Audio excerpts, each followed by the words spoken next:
22 orang meninggal dalam kebakaran gedung perkantoran di Kemayoran, Jakarta Pusat pada Selasa siang. Dari hasil pemeriksaan sementara diduga api berasal dari baterai drone yang terbakar. Masih banyak orang terjebak di atas, Komandan. Masih banyak orang Tugas telah melakukan olah TKP di gedung PT Teradrone Kemayoran, Jakarta Pusat untuk menyelidiki penyebab kebakaran. Dugaan sementara api berasal dari ledakan baterai drone di lantai dasar gedung. Namun, tugas masih menyelidiki penyebab baterai tersebut bisa meledak. Tugas telah memeriksa sejumlah saksi dan akan memeriksa pemilik perusahaan. 22 orang meninggal akibat kebakaran ini.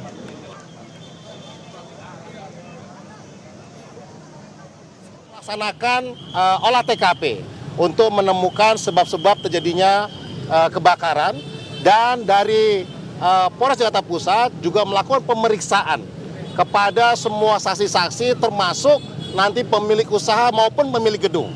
Kalau dari keterangan tadi memang sementara baru karena baterai dari drone yang terbakar. Namun sebabnya terbakar saat ini tim lapor masih bekerja.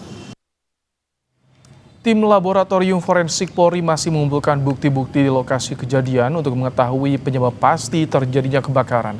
Dari hasil olah TKP, polisi menyebut diduga sumber api berasal dari lantai 1 ruko.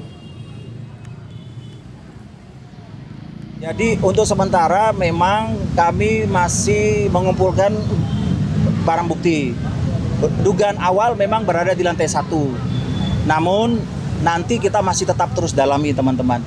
Karena tentu saja kita tidak bisa menyampaikan kesimpulan itu hanya berdasarkan pemeriksaan yang belum utuh.